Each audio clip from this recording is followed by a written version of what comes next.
A paz de nosso Senhor e Salvador Jesus Cristo a todos nós, meus queridos e amados irmãos, que alegria estar aqui. É com muita, com imensa satisfação que o seu irmão em Cristo, Fernando Aquino, está aqui para mais um vídeo, né? Quero já começar esse vídeo agradecendo a todos. Deus os abençoe gloriosamente, amigos aqui, que o Senhor nos tem dado ao longo desse trabalho. Tá? Sintam-se à vontade para aqui, estando, comentarem, curtirem, compartilharem. É sempre uma honra ter vocês aqui conosco. Tá? E esse vídeo, a princípio, será aí mais um vídeo da nossa série que estamos trabalhando e tratando, né, da EBD, dessa feita da revista da editora Central Gospel, Pilares da Teologia Prática, é o tema abordado aí. A lição a ser estudada hoje é a lição 9, cujo título é Panorama do Antigo Testamento. Essa lição tem seu texto bíblico básico em Lucas 24, versos 17 ao 27. Já seu texto áureo encontra-se em Mateus 5, verso 17, que diz: Não cuideis que vim destruir a lei ou os profetas. Não vim abrogar, mas cumprir. Palavras do nosso Senhor e Salvador Jesus Cristo. A palavra introdutória dessa lição nos irá dizer: a Bíblia possui dois testamentos, o Antigo e o Novo. A palavra testamento transmite a ideia da última vontade de uma pessoa a respeito do destino a ser dado aos seus bens. Então, meus irmãos, nós estamos aqui para tratar aí desse ponto importantíssimo, que é aí o Antigo Testamento, né? Toda essa revista vem falando sobre questões práticas da área teológica, e é praticamente impossível falar de teologia prática sem pensar, é claro, no estudo de ambos os testamentos, ou seja, da Bíblia Sagrada. Não há teologia, não há prática teológica sem o estudo da palavra de Deus. A gente vai falar um pouquinho hoje sobre o Antigo Testamento. A princípio, nós temos alguns pontos a serem observados já na introdução. O primeiro deles é que nós, quando falamos de Bíblia, né, pensamos num termo que, a princípio, tornou-se comum a nós, haja vista o fato de que a palavra Bíblia vem da palavra grega biblos. E biblos, a expressão no grego, aponta a uma espécie de compêndio, né, de livros. Essa é a expressão. Então nós temos biblos ou biblos, como você quiser falar, biblios, como alguns costumam falar. Aqui a gente não está para dar aula de grego, só para te ajudar quanto a essas questões. Mas aí a expressão Bíblia vem do grego, que alude ou faz menção a uma espécie de conjunto de livros, o que nós diríamos hoje, uma enciclopédia. Então, 66 livros reunidos num só, aí nós temos a expressão Bíblia. É lógico, usamos o termo sagrado ou sacrosanto para dar referência à palavra de Deus. Outro ponto importante é também que a Bíblia é composta, como um todo, geralmente a Bíblia que nós usamos, né, é composta por Antigo e Novo Testamento. Você verá que tem Bíblias que não têm os dois testamentos. Já explicaremos isso aqui. E nós temos aí a palavra testamento, na qual damos esse termo, né? É comum para alguns se perguntarem, o que é testamento? A vista o fato que a palavra testamento está ligado geralmente à morte, ou seja, um testador produz, elabora, cria, manda que se faça um testamento a fim de que alguém venha herdar, né? Há um herdeiro que herdará bens. E essa realmente é a ideia. Usamos o termo testamento, às vezes aliança, antiga aliança, nova aliança, ou testamento, como a gente costuma falar, está mais familiarizado pelo fato de que isso alude à morte de Cristo. O Antigo Testamento diz respeito às questões relacionadas ao início de tudo, a chamada, a preparação para esse evento glorioso.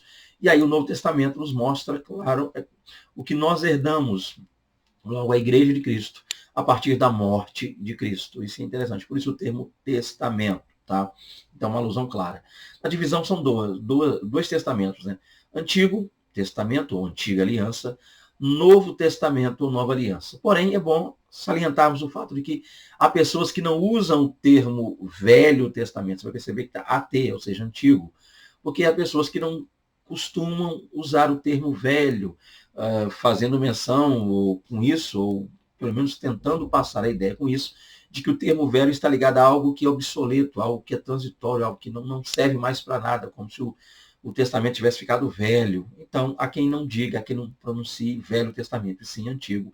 Isso, é claro, não vai alterar em nada o nosso estudo, é só a guisa aí de introdução. Então, o ponto claro é isso aqui. Eu gostaria de convidar vocês a estarem conosco, a não pularem partes do vídeo, mas que a gente possa ir até o final, porque eu costumo, às vezes, até mesmo na conclusão, acaba saindo alguma coisa legal também, interessante. Então, peço que você vá até o fim conosco aí. Então, algumas considerações quanto a me apresentar, falar, mandar abraço para alguém. Então, geralmente eu costumo não fazer isso no início do vídeo, deixo mais para o final para que o vídeo se estenda com o ensino. Lá no final você vai passar a me conhecer um pouco mais. No final de cada vídeo eu falo um pouco mais sobre mim, meu ministério, logo a princípio, é claro, minha família também.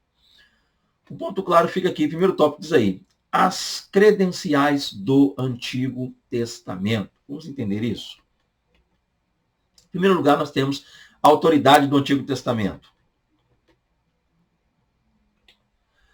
Posto na sua perspectiva histórica e interpretado corretamente, o Antigo Testamento constitui-se em fonte primária e indispensável para a inspiração e transformação de vidas, além de lançar luzes em uma fase importantíssima da história, a formação de Israel como nação e, em especial, a história da espiritualidade do Antigo Oriente Médio. Essa primeira parte aqui, meu querido e amado professor, você aluno que está conosco aqui, sempre, é lógico, sempre, muito bem-vindo aqui a estar conosco. Mas, via de regra, eu procuro, às vezes, falar a professores, não que seja algo preferencial, não que eu tenha criado esse canal só para professores, né, mas, ainda assim, muitos professores me têm procurado, e eu agradeço vocês por isso. Mas o ponto é que nós precisamos entender que estamos tratando de uma revista, logo de uma lição. E quanto mais nós pudermos agregar aqui, será melhor. Porque a minha preocupação não é só em relação a mim e os meus vídeos do canal, monetizar, ganhar e granjear inscritos, ser... Não é isso. Nunca foi. Quem me acompanha sabe que não. Já visto o fato de que eu não estou aqui preso a essas questões. Mas o fato é que a minha preocupação é a maneira, o modo como essas informações ditas aqui nos vídeos que eu tenho procurado passar vão impactar lá na sala de aula, ou seja, em loco. Como é que está sendo analisado em loco? Então, eu gosto de parar para fazer algumas análises quanto a isso. E aqui eu diria o seguinte, professor que me assiste aí, você que me assiste aí, aqui é aquela parte da lição onde a gente já inicia fazendo algumas perguntas, do tipo, o que o Antigo Testamento tem a nos oferecer? Existe alguma funcionalidade ainda no Antigo Testamento? Já visto o fato de que muita gente, repito, considera totalmente obsoleto. Há pessoas que nem o leem mais. Já visto o fato de que pensam que não há nada mais a ser acrescentado, agregado à igreja, logo aos cristãos da atualidade.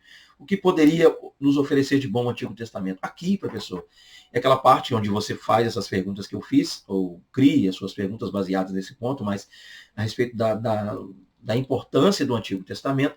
E aí, o que você precisa fazer, logo, o que eu tentarei fazer aqui, o que a lição nos está mostrando, é que o Antigo Testamento é de grande importância, é de grande relevância para nós hoje.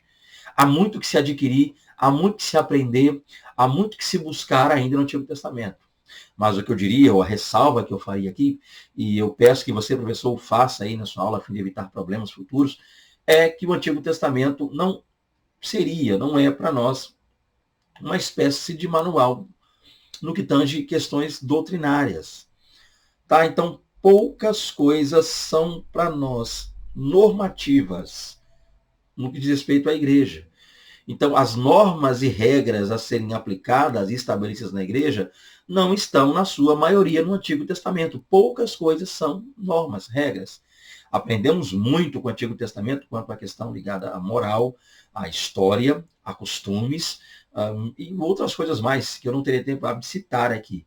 Mas o ponto é que quanto à questão normativa, a questão de aplicações quanto à doutrina na igreja, a observâncias quanto ao nosso dia a dia na igreja como cristãos, nós extraímos elas, na sua maioria, quase que na sua totalidade, do Novo Testamento. Então, esse é o ponto claro. Eu acho que a primeira questão a ser observada aí por nós é isso. Então, um certo cuidado quando olharmos para o Antigo Testamento. Então, dito pois isso, eu acredito que já fazendo aí essa aplicação, a gente já pode olhar para o nosso slide e extrair algumas coisas aqui. Então, vamos lá. Se nós pegarmos o Antigo Testamento e colocarmos na sua perspectiva histórica, ou seja, olharmos realmente para a questão histórica, real, e também o interpretá-lo de maneira correta, porque existem muitas, eu diria, N interpretações do Antigo Testamento, e nem todas são plausíveis, nem todas são contundentes. Então, nós precisamos, a princípio, olhar para o Antigo Testamento no seu, eu diria, no seu contexto. E aí, no seu contexto histórico, tá? No seu contexto linguístico, toda essa questão também para nós é importantíssima. Então, a melhor maneira de se extrair lições abençoadíssimas do Antigo Testamento é estudando, estudando e compreendendo o Antigo Testamento dentro do seu contexto. Esse é o ponto claro. Muitas são as coisas que serviram para Israel como norma, porém para aquele tempo. Muitas são as coisas da Antiga Aliança que serviram para que Israel se pautasse em relação a Deus, porém para aquele tempo. Há muito do que nós chamamos aí de questões cerimoniais, que já não se observa mais hoje. Então, esse é o ponto. Inclusive, um dos grandes embates, eu diria debates em relação à atualidade, é a guarda do sábado, né? A guarda do sábado. Por que não se guarda sábado? Devemos ou não guardar sábado? Mas uma regra, eu diria, basilar aí para interpretação, para conhecimento do Antigo Testamento, é o fato de que coisas do Antigo Testamento que servem-nos de maneira normativa no Novo Testamento, ou para hoje, eu diria, na atualidade, são coisas que são ditas por Deus ou ditas, né, ali no Antigo Testamento de aliança, exigidas como norma e repetidas tais normas no Novo.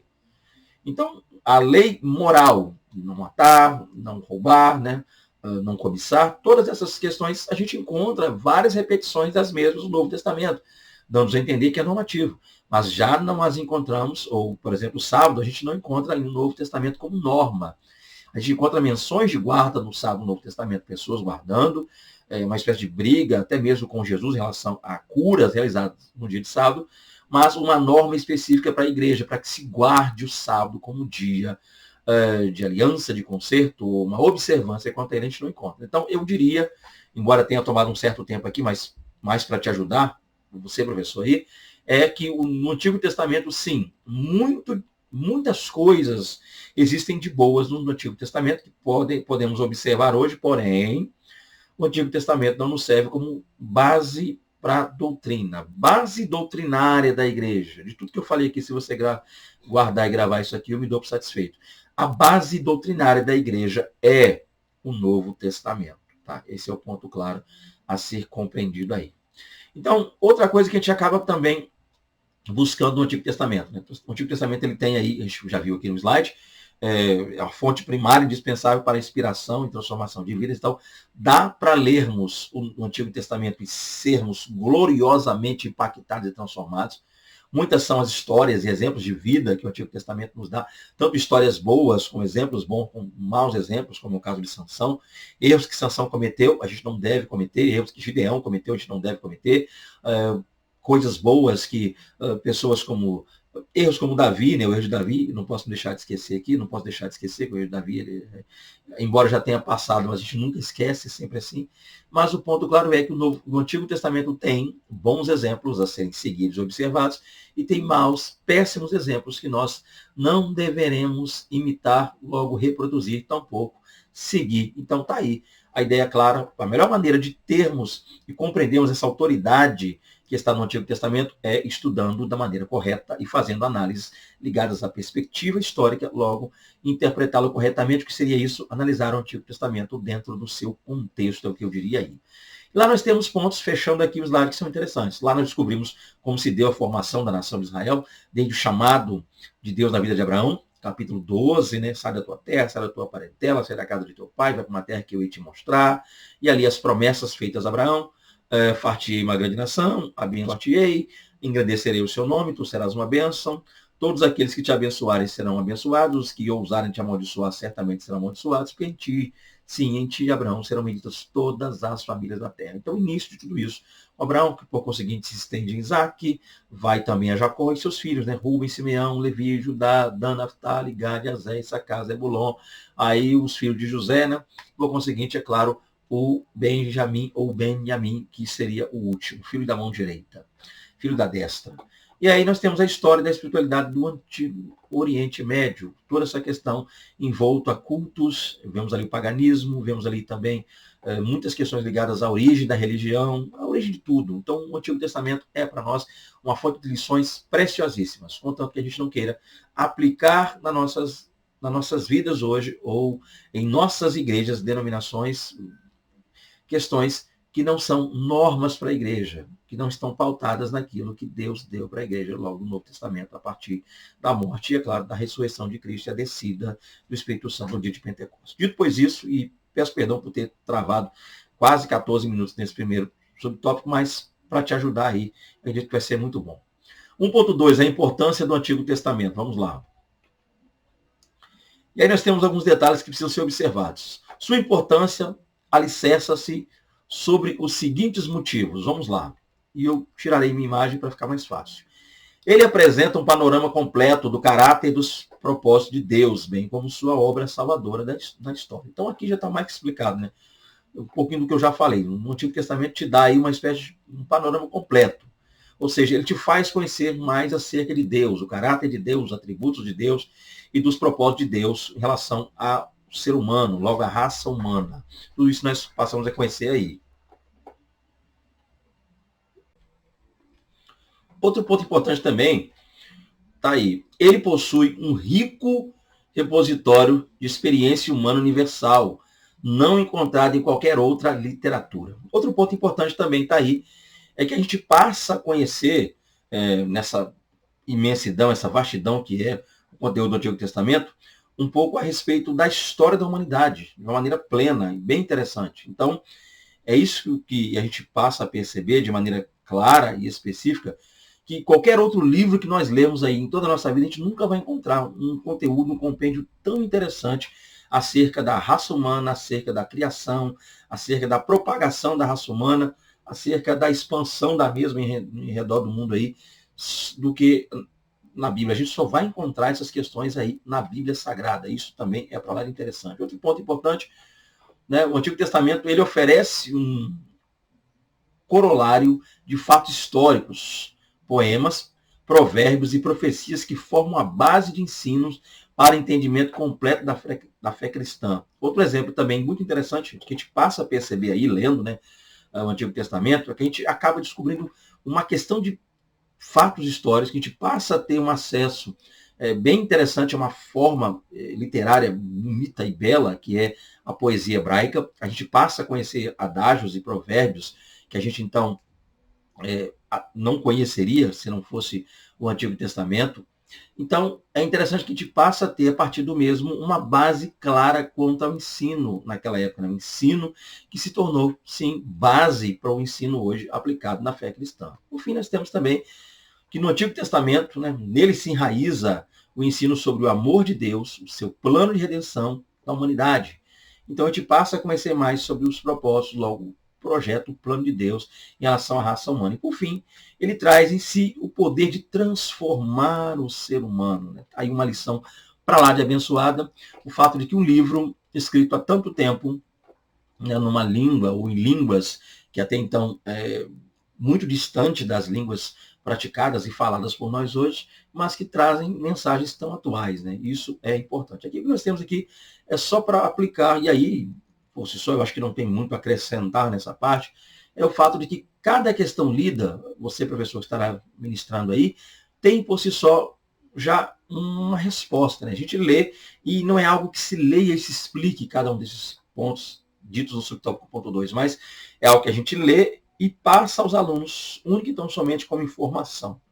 Continuando aqui, porque há muito a ser dito, nós partimos para o segundo tópico, que fala aí a respeito a formação do cânon veterotestamentário. Então aqui, gente, deixa de ser uma questão devocional, então a gente precisa alertar e atentar aos nossos alunos para um fato. Você, professor, atente-se a isso. Essa não é uma lição de cunho devocional, onde a gente vai lendo, falando, impactando e mexendo.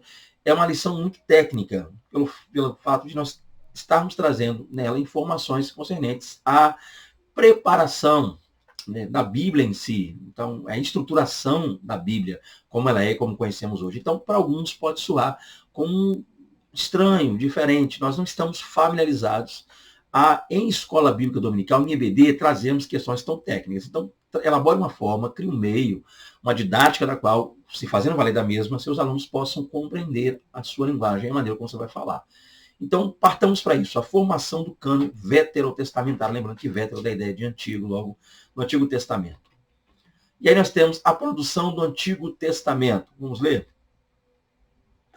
Dentro da produção, nós temos aí um assunto importante que seria o cânon do Antigo Testamento. O que eu precisaria dizer, eu acho que aqui é essa expressão, né, cânon. Lembrando que a palavra cânon, ok, é uma palavra que está ligada a princípio ao grego, e essa palavra vem do hebraico, né, kané, que para nós, no português, seria algo parecido como cana. Então, quando a gente usa a palavra cana, a primeira coisa que vem em mente, né, é aquela cana, né, cana doce, cana caiana, cana de chupar, cana de se fazer caldo.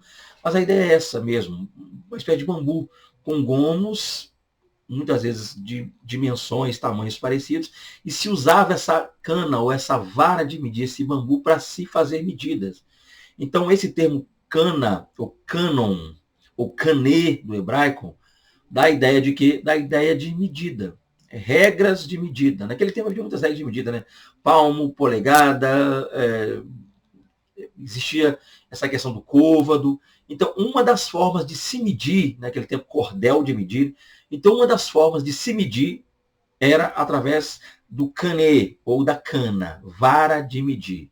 E aí, como a vara de medir trazia uma medida mais precisa, o nome do método utilizado para descobrir quais são os livros realmente inspirados por Deus ou não, para se chegar a essa compreensão, levou e recebeu o nome de cânon, ou canonização. Então, canonização ou cânon ou são os meios aplicados para descobrir quais livros realmente foram inspirados por Deus e, é claro, meios para se aplicar essa validação. Isso é interessante. Então, nós temos aí algumas Bíblias que têm versões e visões diferentes. Já já eu falarei mais sobre isso. Então, cânon é isso, dentro de uma regra simples. Continuando aqui, nós temos, então, o cânon do Antigo Testamento. Vamos lá. O cânon protestante do Antigo Testamento é exatamente igual ao cânon hebraico massorético. O cânon massorético é a Bíblia hebraica em sua forma definitiva, vocalizada e acentuada pelos massoretas. A ordem dos livros, entretanto, segue a da Vulgata e a da Septuaginta, ou Septuaginta. Fique à vontade para pronunciar como você quiser. Septuaginta, Septuaginta. Aqui, professor, você já me entendeu. O que nós vamos fazer aqui é único e tão somente aplicar e explicar aos nossos alunos o fato de que o Antigo Testamento, a princípio, passou por algumas formulações. Muitos foram os métodos utilizados para se descobrir realmente quais foram e quais não foram, quais eram e quais não eram os livros inspirados por Deus. Para se preparar, se montar o Antigo Testamento como nós conhecemos hoje, passaram por vários processos, que a gente chama de canonização. Logo, dentro desse processo, muitas coisas foram levadas em consideração. Uma delas é a comunidade na qual o livro foi escrito aceitou o livro, recebeu, então um livro endereçado ao povo em Jerusalém. Como é que o povo recebia esse livro? Como é que... Esse é o detalhe interessante, a maneira como o povo a nação de Deus recebia o livro, lidava com o conteúdo do livro. Isso era importante. Outra coisa também, a preservação, métodos e meios utilizados por Deus para que se preservasse, para que esse material perdurasse, continuasse. Então, muitos pontos eram esses. Outros pontos eram a inspiração. Realmente esse conteúdo é um conteúdo inspirado? Isso fala ao coração, isso impacta ao coração, isso traz a nós um entendimento, logo um pensamento. Então, o ponto claro é que nós entendamos que o Antigo Testamento passou por vários processos até ser montado como nós conhecemos. Aqui nós temos a ideia de que existe um Novo Testamento, o Antigo Testamento, perdão. Existe um Antigo Testamento que a gente chama de protestante, que é o Antigo Testamento que passou a ser usado logo após a Reforma Protestante. É o Antigo Testamento usado, né, aí pelos cristãos protestantes, a qual nós vamos ver já já a sua divisão daqui a pouco. Quanto à divisão, eu passarei daqui a pouco. Eu estou fazendo algum resumo para você pegar comigo aí. Então, nós temos também o Antigo Testamento hebraico, que é diferente, ou também chamado de massorético, da ideia que os massoretas é um grupo de judeus muito afetos à palavra, né, aqueles que preservaram a palavra, a vocalização, também a pronúncia. Então, não se havia vogais nas consoantes, 22 consoantes que compõem o alfabeto hebraico, então foram postos e colocados ali vocalização, né? Então a gente passou a ter essa aí a partir do momento em que os massoretas, um grupo de judeus, vocalizou então a forma de falar hebraica, já repetindo o que eu falei, na língua hebraica não haviam vogais, único então somente 22 consoantes. Então nós temos aqui o cânon massorético, é igual à Bíblia hebraica. Então, o cânon maçorético, ou o Antigo Testamento, feito pelos maçoretas, é idêntico à Bíblia hebraica. O que é a Bíblia hebraica? A Bíblia hebraica é uma Bíblia composta aí por 24 livros. Já já veremos isso, já já definiremos isso. Porém, os maçoretas a vocalizaram, acrescentaram vogais junto às consoantes hebraicas. Então, ela foi vocalizada e acentuada. Então, vogal e acento não havia naquele tempo no hebraico. Então, eles fizeram esse trabalho. A ordem dos livros, entretanto, segue a Vulgata, a da Vulgata e a da Septuaginta, outro detalhe importante. Então, há 2 pontos a se levar em consideração. Vulgata, Bíblia, na tradução latina, feita por Jerônimo, a mando do bispo, né, Papa ali, Damaso IV. Bíblia Septuaginta, Septuaginta ou Septuaginta, e pronuncie como você quiser, Septuaginta ou Septuaginta, que não vai mudar nada no nosso ponto de vista, mas é, a princípio, a primeira tradução da Bíblia hebraica, do Antigo Testamento, né, o hebraico, com porções de aramaico, porque é assim o Antigo Testamento foi escrito, para o idioma grego. Então, para definir tudo e não fazer uma salada aqui, vamos lá. A princípio, o Antigo Testamento fora escrito na língua hebraica, com leves porções ali ao redor dele de aramaico. Aramaico, língua essa falada por Israel após o período do cativeiro babilônico. Eles vão para o cativeiro falando hebraico e voltam do cativeiro falando aramaico. Então, livros como Daniel, no capítulo 2, até quase o capítulo 7 ali, tudo isso é aramaico. Esther, também, boa parte do livro de Esther, aramaico. Esdras tem também uma partezinha bem pequena. Então, o ponto claro é entender o seguinte: existem textos em aramaico no Antigo Testamento, que foram escritos na sua maior porção no idioma hebraico. Porém, judeus de Alexandria, um número de 72 aproximado, fizeram, haja vista o fato de que muitos dos judeus retornaram do cativeiro babilônico e outros não quiseram retornar, uma leva foi para o Egito e lá criou-se essa grande colônia de judeus em Alexandria, capital do Egito. Então, junto aos de Alexandria, um grupo formado por 72 judeus aproximadamente, fez a primeira tradução da Bíblia hebraica para o idioma grego, grego koiné, ou kini, como você quiser falar, koiné, kini, ou comum, que seria esse detalhe. Então, essa primeira tradução da Bíblia, que até então era só hebraico e aramaico, agora passa a ser grego, recebe o nome de Septuaginta, ou tradução dos 70, em homenagem a esse ponto. E é isso aqui que a gente tem. E agora eu vou ser um pouco menos técnico e mais específico para te ajudar aí. Vem comigo, então, me segue, para nós termos alguma definição. Vamos lá. Qual seria a estrutura, redação e peculiaridades do Antigo Testamento? Aqui eu paro para dizer o seguinte: você de posse da revista vai perceber que eu não vou falar algumas coisas que a revista traz, haja vista o fato de que o tópico 3, na sua totalidade ali, eles são só dados específicos, que só basta ler. A única coisa que o professor deve fazer ali é ler e talvez fazer um comentário breve. Coisa essa que, se eu for fazer aqui, levará horas nesse vídeo. Então, eu não vou chegar até o terceiro tópico. Coisa que eu não costumo fazer, quem me acompanha sabe que eu leio a revista inteira, praticamente, mas não a farei dessa feita. Eu vou parar um pouquinho antes, trazendo outros pontos para te ajudar, te auxiliar aí, você professor, você aluno dessa lição. Vamos lá, então. Dito pois isso, vamos olhar, então, para algumas divisões da Bíblia. Nós temos, a princípio, está aí, ó, o Antigo Testamento na divisão católica. Então, a gente parte da ideia de que existem diferenças com o Antigo Testamento. Uma delas é que a Bíblia católica tem um Antigo Testamento diferente da Bíblia protestante. Qual seria, a princípio, tal diferença? Vejamos, vamos lá, Bíblia católica. Na Bíblia católica, o Antigo Testamento é composto por 46 livros, uma vez que a mesma conta com os 39 livros da Bíblia protestante, que já já veremos quais são, mais um acréscimo de outros. E quais seriam outros? Outros 7, os quais são conhecidos como apócrifos, sendo os mesmos, vamos ver agora. Então, para dar continuidade aqui, o que nós temos, gente? Nós temos o seguinte: a Bíblia Católica, ela tem 46 livros. Porque além dos 39 livros que existem, compõem, fazem parte da Bíblia protestante, a que você me assiste certamente usa aí, existem outros 7 livros nessa Bíblia. Esse é o detalhe. E esses livros recebem o nome que nós chamamos de apócrifos, dando a entender que apócrifo é o que nós consideramos algo não inspirado, algo de cunho duvidoso. Ou seja, o grande problema desses tais livros apócrifos, e por isso não são aceitos na Bíblia protestante, na Bíblia que usamos, eu mesmo não sou católico, está muito claro isso, é o fato de que esses livros contêm lá, dentro de si, coisas que acabam não coadunando, não concordando, melhor dizendo, com o que nós conhecemos quanto à doutrina cristã.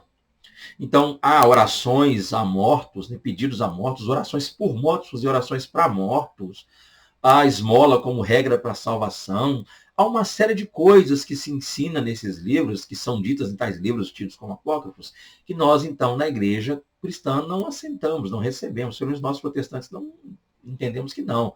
E que, graças a Deus, no período da reforma, essas questões foram levadas em pauta e esses livros foram, de certa forma, tirados. Eles não fazem parte daquilo que nós conhecemos como livros canônicos. E aí nós temos, para seguir a sequência, eu vou sair da tela para você ver os livros. O meu livro, nós temos o livro de Tobias. Então nós temos 7 livros, quais? O primeiro é Tobias, você vai achar na Bíblia Católica. Tobias, Judite.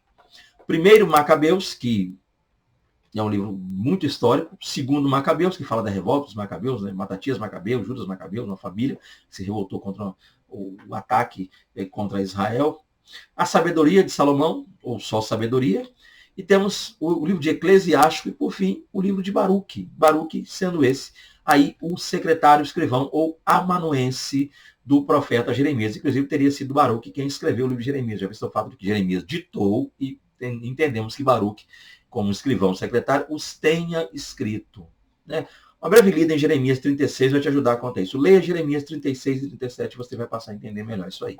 Mas o ponto claro é, esses 7 livros que eu acabei de apresentar são livros que, em seu conteúdo, trazem coisas que não batem, não soam bem, não casam com aquilo que nós conhecemos como cristão, como questões e regras para a igreja. Aquilo que o Novo Testamento ensina, muitos desses conteúdos desses livros chocam-se com essas verdades ensinadas a nós. E aqui é só para entender, que fique claro, o porquê da Bíblia católica ter mais livros que a Bíblia protestante. O Antigo Testamento tem mais 7 livros que nós não aceitamos e chamamos de apócrifos ou não inspirados lá. Tá? Vamos lá. Continuando aqui, nós temos aí o Antigo Testamento na divisão protestante. Vamos lá. Os livros do Antigo Testamento aí na divisão protestante. O Antigo Testamento tem, na divisão protestante, 39 livros que estão classificados em 4 grupos, conforme os assuntos que a pertencem. Então nós temos uma divisão aí na qual nós temos lei, história, poesia e profecia. E aqui, para ficar mais específico, eu vou te ajudar ainda mais. Vamos lá. Então nós temos aí a primeira divisão. Chamamos essa divisão de Pentateuco, né? Ou alguns chamam de lei.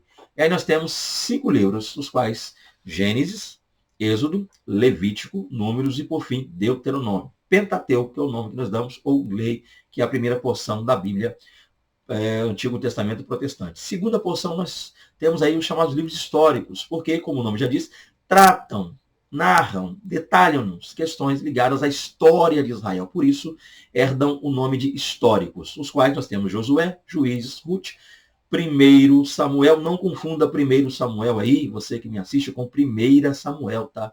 Primeiro, livros do Antigo Testamento, masculino. 1 Samuel, 2 Samuel, porque é livro, primeiro livro de Samuel, não é primeira livro.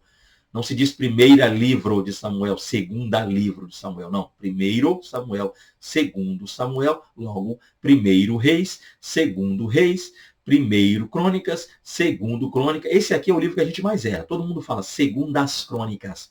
Abramos nossas Bíblias em 2 Crônicas. Está errado. 2 Crônicas, porque é livro. Por fim, Esdras, Neemias e Esther. Tá? Então, pegou a visão aí? Antigo Testamento masculino. Primeiro Samuel, 2 Samuel. 1 Reis, 2 Reis. 1 Crônicas, 2 as Crônicas, ou seja, primeiro livro, é livro. E aí, convém que ele cresça ou diminua. Então, eu vou desaparecer aqui da tela de novo. Vamos lá. Na sequência, nós temos a terceira seção, chamamos de livros poéticos, dos quais temos aí Jó, Salmos, Provérbios, Eclesiastes, Cântico dos Cânticos. Por que chamamos de livros poéticos? porque foram escritos em forma de poesia. Não confunda a poesia desses livros com a poesia ocidental, logo a poesia que nós usamos aqui no Brasil, tá? Aqui no Brasil, poesia geralmente é versinhos. Não, são versinhos, não. Poesia é a poesia hebraica, algo chamado de paralelismo, uma forma de poesia hebraica. E eu, numa outra aula, explico melhor isso aqui. Só para entender que poéticos, porque trazem no seu conteúdo poesias de cunho hebraico. Continuando, nós temos uma outra seção que chamam de profetas maiores, nos quais temos Isaías, Jeremias, Lamentações, Ezequiel e, por fim, Daniel. Lembrando que o termo maiores aí, e deixa eu voltar para aqui na tela, maiores não faz alusão ao fato de que esses homens, Isaías, Jeremias, Ezequiel e Daniel, eram maiores que os demais profetas. O termo maiores não se associa às pessoas, mas associa-se ao conteúdo dos livros. Não maiores porque eram melhores, os mais excelsos, não. Maiores pelo conteúdo. Esse é o detalhe. Então, livros grandes, livros com um grande cunho, um volume maior de profecias. Pega, por exemplo, Isaías, gente, uma Bíblia, 66 capítulos. Então, profetas maiores, uma nomenclatura dada de maneira, eu diria, mais didática, tá? Para ajudar aí na compreensão, para dividir e melhorar a forma de se estudar aí os profetas. Então, profetas maiores. Voltando aqui, nós temos, se profetas maiores, logo temos profetas menores, os quais nós temos Oséias, Joel, Amós, Obadias, Jonas, Miqueias, Naum, Abacuque, Sofonias, Ageu, Zacarias e, por fim, Malaquias, profetas menores, seguindo a mesma sequência de que maiores, um grande conteúdo, menores o conteúdo menor. Não que um profeta era melhor, maior ou mais usado, como se diz hoje, que os outros. Essa aí é a divisão da Bíblia, Antigo Testamento protestante. Temos também aí o Antigo Testamento, divisão hebraica. É bom aprendermos e conhecermos também esse ponto. Vem comigo aí para conhecermos essa questão. A Bíblia hebraica possui 24 livros e é formada apenas pelo Antigo Testamento. O Antigo Testamento hebraico é dividido em 3 seções: lei, profetas e escritos. Vamos lá. Então, nós temos aqui, a princípio, a Bíblia hebraica. É bom lembrarmos, gente, eu acho que eu acredito que boa parte, a maioria das pessoas sabem disso, eu vou até chover no molhado aqui, mas existem pessoas que ainda não têm esse conhecimento, esse entendimento de que os judeus não receberam, não recebem, não aceitam o Novo Testamento. E não aceitando o Novo Testamento, eles se fazem valer ainda da antiga, conhecida, famosa Bíblia hebraica, que compreende só o Antigo Testamento. São 24 livros, e você vai descobrir já já por quê. Porque alguns dos livros que nós dividimos na Bíblia protestante, como 1 e 2, primeiro e segundo, lá é um livro só. Então, por isso, 24. Constam os mesmos livros que nós temos, porém, não com essas divisões que nós temos na nossa Bíblia. Tá? E eu já vamos falar sobre isso. E esses livros da Bíblia hebraica compreendem 3 divisões, que nós chamamos, ou que eles chamam, nós chamamos de leis, profetas e escritos. Eles chamam de Torá, Neviim e Ketuvim. Tá? Já eu vou explicar isso aqui. Ou seja, Torá, lei, ordenança, mandamento. Neviim é a palavra plural para profeta. Profeta é Nabi, Navi, Neviim, profetas. E escritos, que seria Ketuvim. Vamos olhar para isso agora de maneira mais específica. Primeira parte aí, que nós chamamos de lei. Vamos lá entender isso.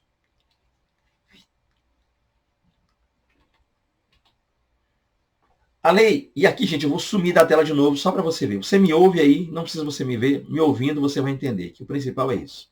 A primeira parte compreende o que chamamos de Torá, né? Então tá aí a palavra hebraica para Torá, que significa ensino ou instrução, e às vezes por extensão chamamos de lei. Embora você conversando com um judeu e dizer que Torá quer dizer lei, ele vai acabar puxando a sua orelha. Eles entendem que a palavra Torá, quando traduzida por lei, fica uma tradução muito não é muito fiel ao seu contexto original. Então, Torá seria mais um ensino do que lei como mandamento de forma específica, tá? Esse é um detalhe interessante. Mas aí, para nós, Torá seria a palavra. E aí, a divisão da Torá. Nós temos o primeiro livro que nós conhecemos através ou pela Septuaginta de Gênesis. Repito, Gênesis, tá? Ou Gênesis, fique à vontade em português. Fala português, né? Gênesis. Mas eles chamam esse livro de Bereshit. Gênesis, português. Hebraico, Bereshit. E farei dessa forma até chegar ao final para que você possa entender. Repito, então farei sempre o português primeiro, depois o hebraico. Só mais uma vez, português, Gênesis, hebraico, Bereshit. Seguindo a sequência, nós temos aí o livro do Êxodo, português, Êxodo, tá? E no hebraico, Shemot, Shemot. Lembrando que há entre os judeus, ou havia naquele tempo, um detalhe interessante, que é dar ao nome do livro, geralmente, as primeiras palavras ou partes das primeiras frases do livro. Acabava que o nome era extraído dali. Por exemplo, se pegarmos a Bíblia hebraica, no Gênesis teremos aqui, e eu volto à minha imagem, se pegarmos a Bíblia hebraica, teremos lá, Bereshit bara Elohim et hashamayim ve'et haaretz. O que é isso? No princípio criou Deus os céus e a terra. Repito, no princípio criou Deus os céus e a terra. Hebraico, Bereshit bara Elohim et hashamayim ve'et haaretz. Então, a primeira expressão que vai estar lá é Bereshit, onde B quer dizer no, Reshit, princípio, início, começo. Então, o nome do livro está daí, ó, Gênesis, para nós, início, e para eles, Bereshit, que quer dizer que no início, ou no princípio, no começo. Já nós temos o livro do Êxodo, eu vou explicar só esses dois, porque daqui para lá o tempo vai acabar se estendendo. No Êxodo, nós temos a mesma sequência. Quando você pega o Êxodo em português, está lá, estes são os nomes dos filhos de Israel, dos quais... Olha como é que começa o Êxodo. Estes são os nomes dos filhos, e não começa assim? No hebraico também está. E aí você tem a palavra Shemot. Shemot quer dizer o quê? Nomes. Que vem da ideia, né, de Shemot, nome. Então você tem, por exemplo, para não falar Deus, que o judeu não pronuncia a palavra Deus, eles falam Hashem, Hashem, Ha-O, Shem, nome. Então nós temos aqui Shemot, é o plural da palavra nome, então nomes. E aí eu vou parar agora com essa explicação dos nomes, só para poder ir direto ao assunto. Voltemos aqui, eu saio de novo e você me entende aí. Então, continuando, né? Gênesis, português, Bereshit, hebraico. Êxodo, português, Shemot, hebraico.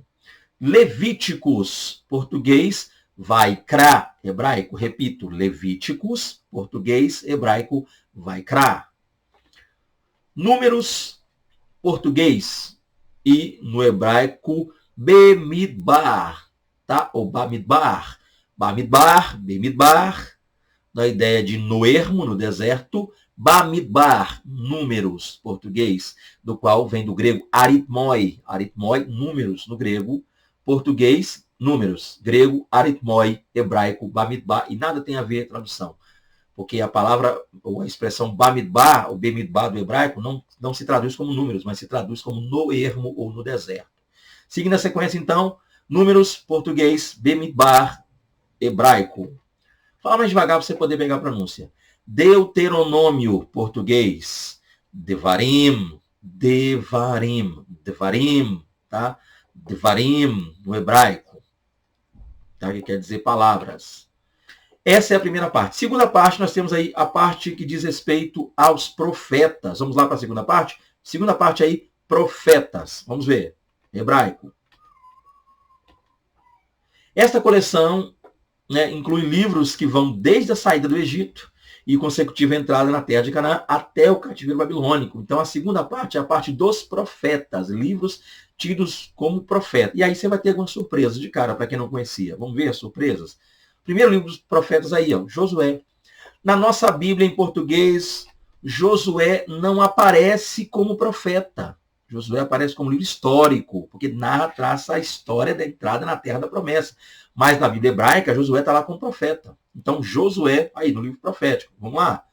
Josué, português, e Yehoshua, hebraico. Josué, português, Yehoshua, hebraico. E Yehoshua, tá? Yehoshua, Yehoshua. Juízes, livro profético, dos profetas, que nós conhecemos aqui como Juízes, e lá se chama Shoftim. Juízes, português, Shoftim, hebraico, Shoftim. Primeiro e segundo Samuel, português. E aqui um detalhe que eu preciso falar com vocês. Olha, olhando para a tela, eu preciso ver também aqui na tela, né? a gente compartilhar junto aí. E aí nós temos um detalhe. Lembra que eu falei que são 24 livros? Porque livros que nós temos dividido primeiro e segundo, na Bíblia hebraica não consta isso. Nós temos 1 Samuel e 2 Samuel na Bíblia protestante. Porém, a Bíblia hebraica é um livro só. Então, as histórias que estão em 1 e 2 Samuel fazem parte de um livro só. Para nós, 1 e 2 Samuel. Para eles, em hebraico, Shemuel. Shemuel.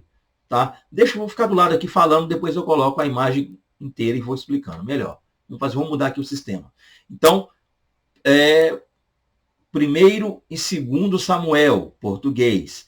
Shemuel, Shemuel, hebraico. Shemuel, hebraico. Se nós quiséssemos falar, então, no hebraico, 1 e 2 Samuel, já que não tem lá, nós diríamos, caso houvesse, Shemuel Aleph, ou 1 Samuel, e Shemuel Bet, 2 Samuel. Repito, 1 Samuel, não estou dizendo que contenha isso na Bíblia hebraica, essa divisão não tem, mas caso queiramos falar, se quiséssemos falar, diríamos Shemuel Aleph, 1 Samuel. Shemuel Bet, 2 Samuel. Continuando aqui, nós temos a sequência, né? Livro de Reis. Então, 1 e 2 Reis. Deixa eu colocar a tela aí para você ver o grande. Aí nós temos aí Melachim. Então, 1 e 2 Reis, português. Melachim, hebraico, tá? Melachim. Se quiséssemos falar dividido, Melachim Aleph, Melachim Bet, Melachim Aleph, Melachim Bet, ok? Melachim Aleph, 1 Reis. Melachim Bet, 2 Reis. E aí nós temos mais, né? Seguindo a sequência. Então ficou claro aí? Vamos lá, para você junto comigo aí, eu creio que você vai pausando aí e falar comigo. Então, Josué, português. Yehoshua, hebraico. Juízes, português. Shoftim, Shoftim, hebraico. 1 e 2 Samuel, português. Shemuel, hebraico. Mas querendo dividir, Shemuel Aleph, Shemuel Bet. 1 e 2 Reis, português. Melachim, Melachim, Melachim. Se quiséssemos dividir, Melachim Aleph, Melachim Bet. Continuando então na sequência, vamos lá, segunda parte.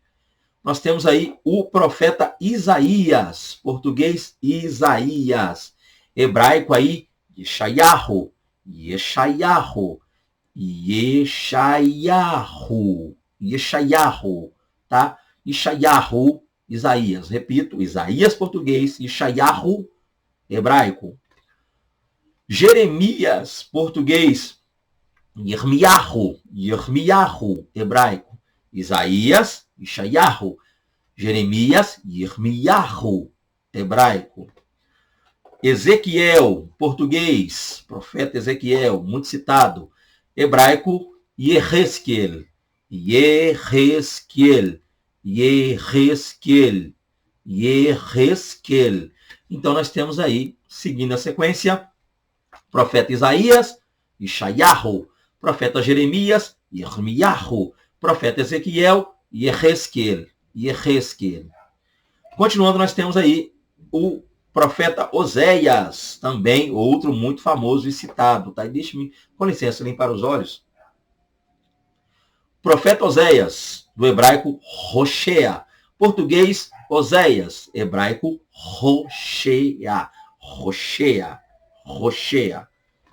Profeta Joel, português, hebraico Yoel. Joel, português, Yoel, hebraico. Nós temos aí o profeta Amós, português, Amós, hebraico, Amos, Amos, Amos. Nós temos aí o profeta Obadias, português, hebraico, Ovadiah, Ovadiah, Ovadiah, que vem de Obed, né? Oved, Oved, ou Obed no português, quer dizer servo. Iá, Deus, servo de Deus, servo de Iá. Iá Iá vem de Yavé, né? Yahweh, Yavé, isso que é interessante, tá? Então, resumindo, Obadias, português, Yovadiah, Yovadiah, Yovad, ou Ovad, né? Ovadiah, Ovadiah. no hebraico. Jonas, português, Yoná, hebraico, Jonas, Yoná.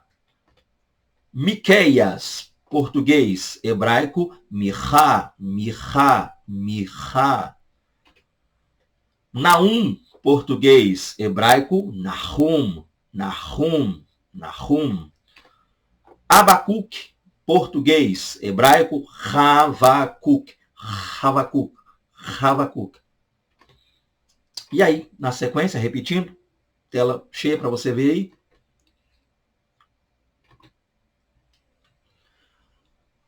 Oséias, Rocheia. Joel, Yoel. Amós, Amós. Obadias, Obadiah. Jonas, Yoná. Miqueias, Michá. Naum, Nahum. Abacuque, Havakuk. Seguindo aqui, nós temos ainda, né, na parte dos profetas, Sofonias, português, Sofonias, livro fácil de achar, né? Quando você está pregando, fala, abra aí comigo em Sofonias. Gente, vai metade do culto. Sofonias. Sefania, Sefania, Sefania, Sefania, Sefania. Ok? Sofonias, português, Sefania, hebraico. Ageu, português, Hagai. Hagai, no hebraico. Hagai. Hagai, no hebraico. Zacarias, português, Sahariá. Sahariá, no hebraico. Sahariá, no hebraico. Por fim, Malaquias, português, do hebraico, Malachi. Malachi. É só você lembrar de uma mala e essa mala está rindo. Então você vai dizer Malachi. Pronto, falou hebraico, Malaquias, Malachi. Fechando aqui, é claro, né? Sofonias, Sefaniah. Ageu, Hagai. Zacarias, Sechariah. Malaquias, Malachi.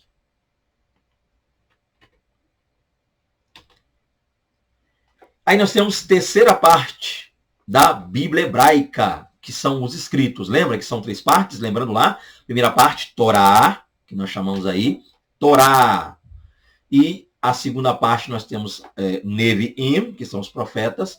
E a terceira e última parte da Bíblia hebraica é a parte chamada aí de escritos. Escritos, Ketuvim no hebraico. Vamos olhar para os escritos então. Quais são? Nós temos aí o livro de Salmos. Salmos, no hebraico, Terrilim. Terrilim, para te ajudar aí. Terrilim. Lim. No final você fecha a boca, tá? Terrilim. Não é Terrilim. Terrilim. Fechou. Terrilim. Salmos, Terrilim. Aí fica mais fácil para você pronunciar. Ajuda muito na sua pronúncia aí. Vamos lá então. Então nós temos aí o segundo livro, Provérbios, tá? Provérbios no português. E nós temos o hebraico Mishlei. Mishlei. Mishlei. Alguns até pronunciam. O I nem sai no final, né? Mishlei. A Mishlei. Então, Salmos, Terrilim. Provérbios, Mishlei. Ou Mishlei. Por fim, nós temos também o livro de Jó. Tá aí, Jó.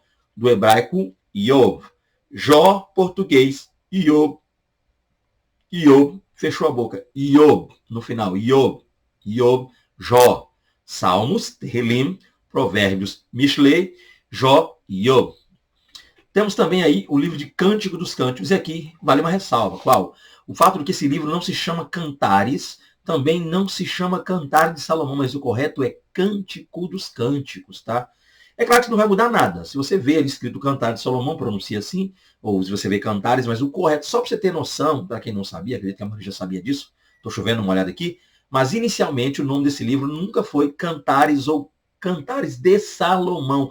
Não havia essa alusão direta a Salomão quanto na hora de citar o nome, mas sempre foi Cântico dos Cânticos, o Cântico dos Cânticos. E aí a palavra Cântico dos Cânticos dá a ideia de que essa frase, né, Shir, cântico, singular. Ha, dos Shirim. Shirim, cânticos. Cântico dos Cânticos, hebraico, Shir ha-Shirim. Shir ha-Shirim, Cântico dos Cânticos é o nome, ok? Só para entender que ele é o melhor, o mais excelso dentre os cânticos de Salomão. O melhor dos cânticos de Salomão é esse. Então, Cântico dos Cânticos, ou o melhor dentre seus cânticos. Shir Hashirim. É a expressão. Nós temos aqui também o livro de Ruth.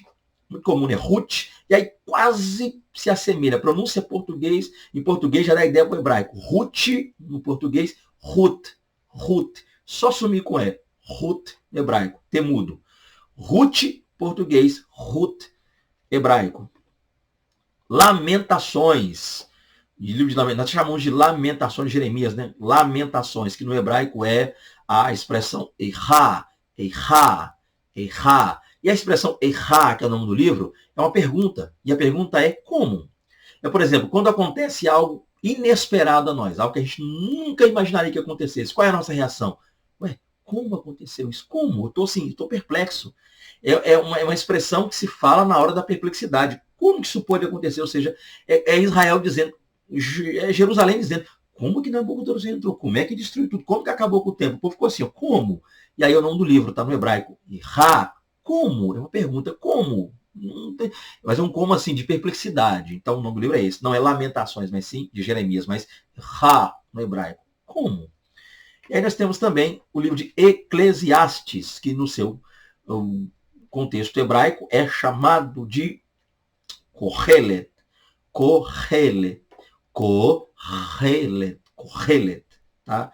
Há quem pronuncie Kohelet ou Kohelet. Fale como você quiser. Se eu estou citando aqui Kohelet, seria aí o livro. Então, seguindo a sequência, vamos lá.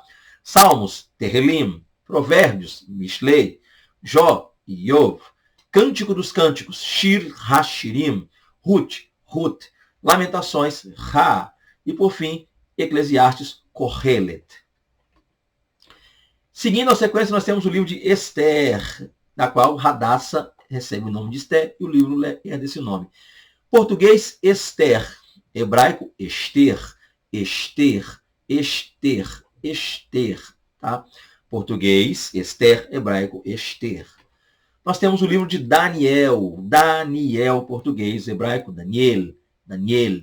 Daniel. Tá? Dan, que vem de Dan, juiz. No hebraico, Dan, juiz. Yel. Daniel. Daniel. Repito, Daniel. Aí é a pronúncia hebraica para Daniel do português, o profeta Daniel, que aqui não entra como profeta. Olha que coisa interessante. E aí nós, na Bíblia hebraica. Aí nós temos uma porção aí, né? Esdras e Neemias. Lembrando que na Bíblia hebraica também, tanto o livro de Esdras quanto o livro de Neemias faziam parte de um compêndio só. Na sua e na minha Bíblia protestante, nós temos o livro de Neemias e o livro de Esdras, ou a sequência, se quiser, né? Esdras e Neemias, fica à vontade. Mas na Bíblia hebraica, desculpa, esses livros estão aí juntos, fazem parte de um só compêndio. Então, se você disser, ao invés de você dizer Esdras e Neemias, nós temos o nome de ambos aí, né? Esdra. Nós temos Etzra.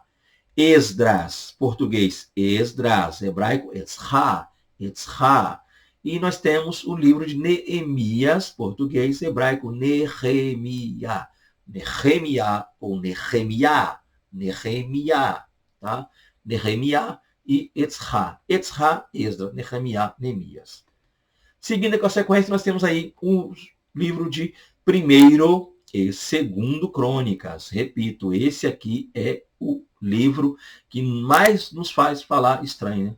Abra aí, meu irmão, a sua Bíblia no livro de 1º Crônicas. Quem vai pregar geralmente sobre Josafá já fala. Abre 2º Crônicas, capítulo 20. Nessa peleja não terei que pelejar, parar, estar em pé e ver o livramento do Senhor dá. Ali, né? Verso 17 em diante, ali, aquele processo ali e tal. Então, o que é o detalhe, gente? Entender o seguinte, que é 1º Crônicas e 2º Crônicas, que são livros. E aí nós temos português, 1º Crônicas e 2º Crônicas, que na Bíblia hebraica fazem parte de um só livro, um só compêndio, que nós temos aí, Divrei Hayamim. Divrei Hayamim. 1º Crônicas, 2º Crônicas, português. Hebraico, Divrei Hayamim. Divrei Hayamim. E como é que, se eu quisesse dividir então em dois, a mesma sequência de 1º e 2º Samuel, que eu chamo ele, e a mesma sequência do 1º e 2º Reis, que é o Melachim. Qual seria? É o Divrei Hayamim 1 primeiro, então Divrei Hayamim Aleph. 2º Crônicas, Divrei Hayamim Bet. Divrei Hayamim Bet. Ok? E com isso a gente fecha basicamente aí a nossa sequência. No mais, gente, coisas que a revista trouxe, eu já não costumo fazer isso, mas vou pedir perdão aqui por não ter trazido, porque são mais informações, né? Coisas que não vão agregar tanto assim, não que não agregue, mas o professor vai lendo, explicando, eu acho que não tem que trazer nenhum tipo de subsídio em coisas que já estão mais que explicadas. Com isso a gente encerra a nossa aula, já agradecendo aí a todos que ficaram conosco até o fim, até aqui. Deus Cristo vos abençoe, é uma honra ter vocês aqui, é sempre um privilégio. Conte conosco sempre, seu irmão em Cristo está aqui para te ajudar. Meu zap fica aqui, vou deixar meu contato para quem desejar nos contactar, a estar com vocês na igreja de vocês. Será um prazer, uma honra muito grande estar com vocês. Está aí, 27, porque fala do Estado do Espírito Santo, está meu telefone aí, você pode me ligar quando quiser, mandar um zap, falar conosco, mandar aquele feedback, né? Aquela palavra abençoada aí, desejando contactar-nos e ter na sua igreja, não importa o lugar, nos convide, estaremos aí em nome de Jesus. Se assim o Senhor quiser, vamos aí para glorificar a Deus juntos, né? Palestras, pregações, estudo bíblico, ensino, seminário teológico, CAPED, palestra para casais, né? Jovens, homens, louvor, o que vocês precisarem é só chamar. E, estando ao nosso alcance, com todo o carinho e prazer do mundo, a gente vai aí. Deus abençoe a todos, fiquem com Deus, até a próxima aula. Comentem aqui, né? Se sentindo falta dos comentários, gente, comentem. Deus abençoe a todos, em nome de Jesus, a paz do Senhor Jesus, a paz do Senhor Jesus. Amém.